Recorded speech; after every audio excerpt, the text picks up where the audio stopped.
We got to make an example because the postal service is a monopoly. I mean, when it comes to mail, Amazon, they deliver packages, but they don't deliver mail.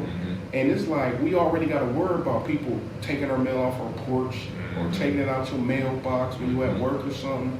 But now we got to worry about the postal office feeling like, okay, I got to check. What if I got to check I'm supposed to get, don't even know it? You know what I'm saying? So that stuff got to stop, man. And we got to hold them accountable. I just think 5 years is just too light. Like, come on, man, this dude's got $10 million. Man. You know what I'm saying? He living high on the hog. You know what I'm saying? Off the job. I don't know. If it was somebody else, you think they'd only be getting 5 years? I mean, 5 years for $10 million, dude. It's almost worth it. It's almost worth it. You know, the time that you're going to do. You know, you're living off 10. How much money does he have stashed away? And that's the other thing I'm gonna say. They said about 10 million. But for those that know the game, that's all they figured out. Right. Because when you really in that type of life, it's a lot more than what they found. Like, oh, they only found 10 million. They don't even know about the other 20. If he's got 10 million, if he stole $10 million, he's got $250,000, $500,000, maybe more somewhere in cash waiting for him when he gets out. I would have to believe. But wow, man, he only got 5 years. That's pretty light, I gotta say, man. I almost made me want to get a job at the post office. You know what I'm saying? But yeah, man, wow. Yeah, so that's tough. So please, postal people, man, keep it honest with our stuff, man. Quit stealing. It's big money. We live in a big time capitalist society, man. It's a lot of ways to get money out here, man, and they're not all legal, should I say so? Let's get it. So enough of that. In a minute, let's get a little light a little bit. And forgive me, guys. I've been following the Cowboys. Yes, I've been following America's team, y'all. I'm not the biggest Dallas fan, but I do follow the Dallas Cowboys. That was my next question. Are you a Cowboy fan? No, but two intriguing teams. Okay. The Dallas Cowboys and the Cleveland Browns. Dallas going into week 3, Dallas is 1-1. Cleveland Browns is 0-2, and they just got blown out by the Bengals. What's your thoughts and opinions? I honestly think everything that's wrong with the NFL can be summed up by these two teams. I think Jerry Jones is a complete idiot. Yeah, he's a billionaire, and I know we respect people who got a lot of money. We favor these folks who got a lot of money. Man, I do not like the NFL. I watch it because I like football, but I don't like the organization, man. I don't like how they did Micah. I don't like how they did Shador. I'm not a huge NFL guy, man. This one might make me kind of angry here, bro. I understand, and I said this, and I'm gonna say this every week because we're gonna be following the Cowboys. For the Cowboys, it's gonna come down to week 4. Okay. They 1-1 now. We gotta see where they at because you know who they play week 4. Who? Green Bay Packers. Oh, wait. So you know that's gonna be the game. Is that a home game? I'm not 100% for sure, but they play week 4, and so whoever wins that game, I think that's gonna be a big game changer. That's a huge game. That's a huge game because those are two teams who are likely to match up in the playoffs at some point in time over the next course of a few years. I just think people say that obviously Green Bay won that trade, right? You get one of the best defenders in the league, one of the young, good, all-time defenders. Micah Parsons is a legend already.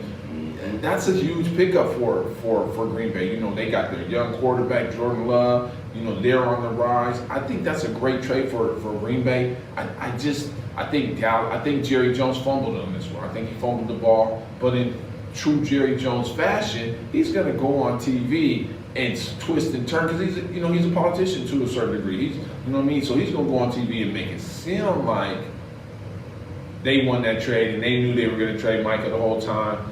And then to me, that's part of the problem, bro. Because had Micah signed with them, then they would be like, the narrative would be, that's our guy, and we wanted him part of the team the whole time. He's gonna be a Cowboy for life. The whole narrative would change. Jerry Jones says whatever is going to affect his bottom line. Absolutely. And week 4, Green Bay goes to Dallas. It's a home game for Dallas. Okay. That game, I believe it's going to be on NBC. Bananas. That game will get some ratings. Yeah, that game's going to be wild. And the pressure, in my opinion, is going to be on Dallas. Of course. Because if they win, they're going to be like, okay, well, maybe the trade wasn't so bad. Mm-hmm. But if Dallas lose, or they lose and they get blown out, or Michael Parsons have a great game, it's a wrap. And I said this week 1, we talked about it in the summertime, preseason. Everything that go wrong in Dallas, I'm saying it right now, I'm blaming Jerry Jones. If Dak throw an interception, I'm blaming Jerry Jones. If the kicker missed a field goal, that's Jerry Jones' problem. Yeah, I hear you, man. No, that game's going to be wild. I might even have to watch that game. I don't know, man. Dallas is. I'm gonna steal a page from my man Stephen A. Smith. Dallas wins in the regular season. Dallas is a great team from week 1 to week 17. It's when they get in the playoffs that they get where their real issues start. So if Dallas wins that game, I wouldn't be surprised. But I wouldn't be surprised if they got blown out. Yeah. You know what I'm saying? Because Michael Parsons is going to have a point to prove. I think Green Bay is going to be juiced up for that game. I don't know, man. It's going to be it's going to be an interesting game to watch. But I don't know, man. Dallas, they need new owners. Yeah, and I think Jerry gonna be one of those ones. He gonna be there,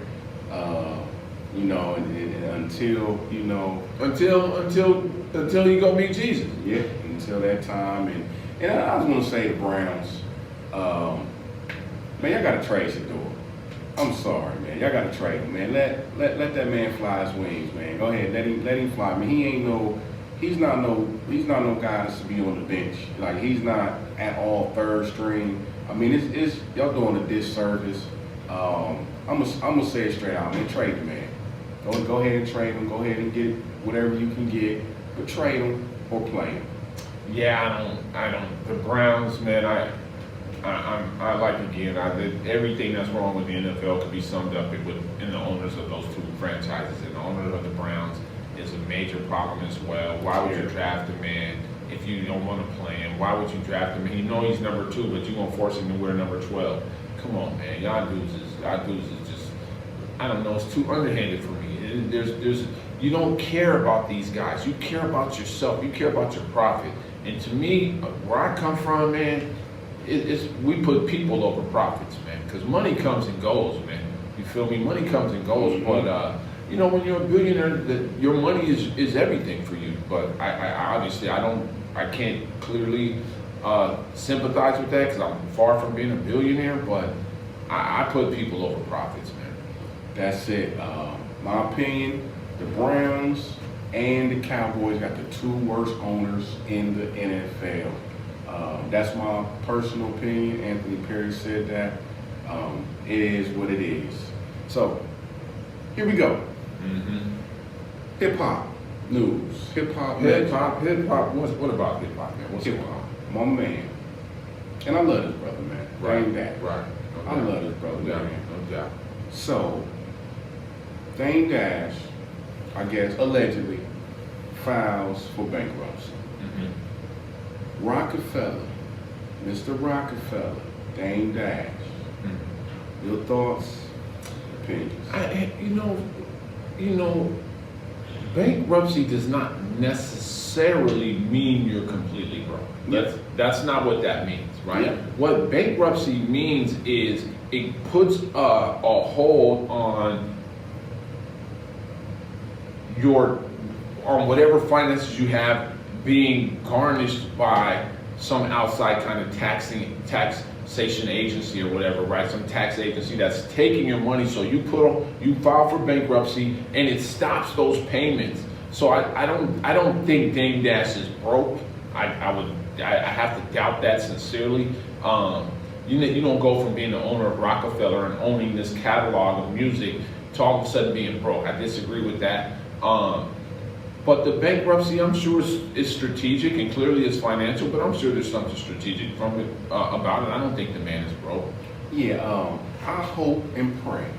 This is something strategic, a business deal, something going. Cause like I said, I love you, Dang, man. I ain't got no problems. You and Jay and all that fell out, whatever.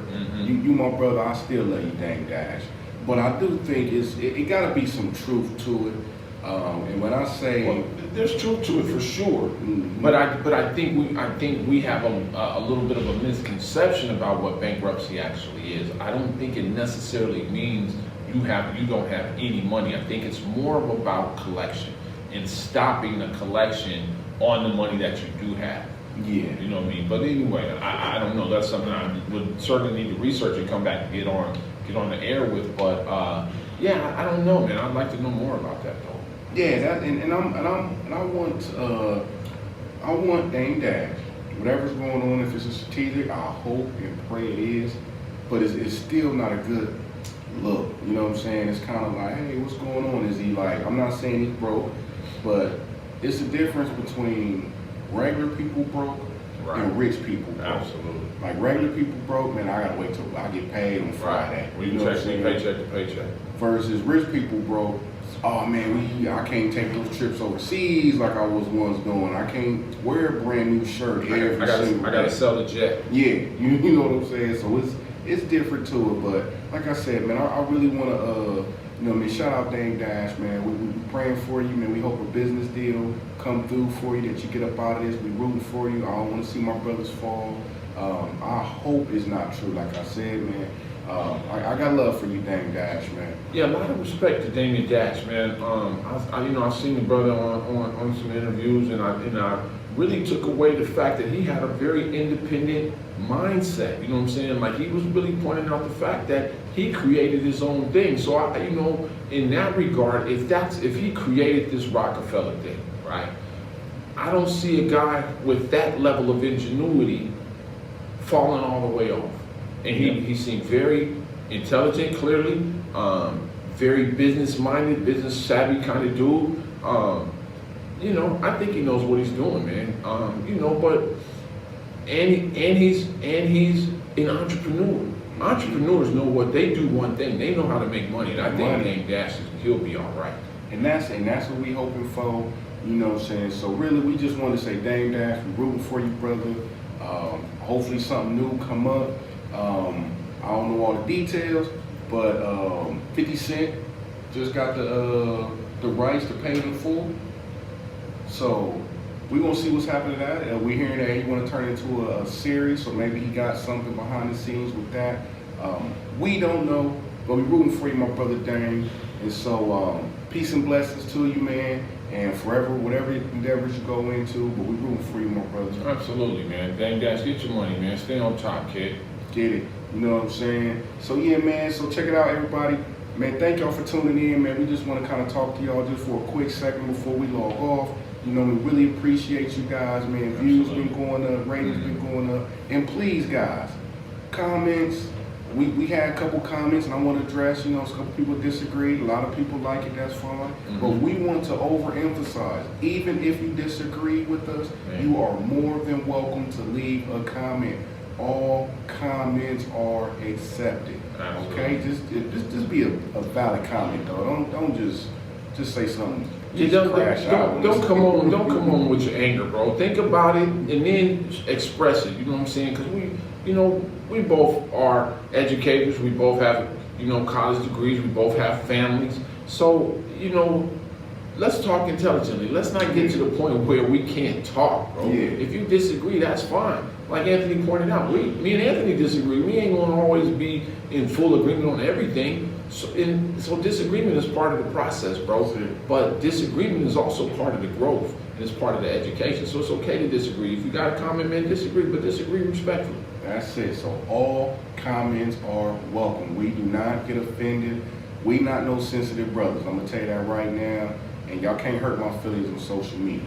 Okay? So please, guys, we thank you guys for supporting, man. Absolutely. We appreciate y'all. Absolutely. Y'all can find me at Anthony Perry USA. Hashtag Anthony Perry USA. Thank you guys. God bless. Absolutely.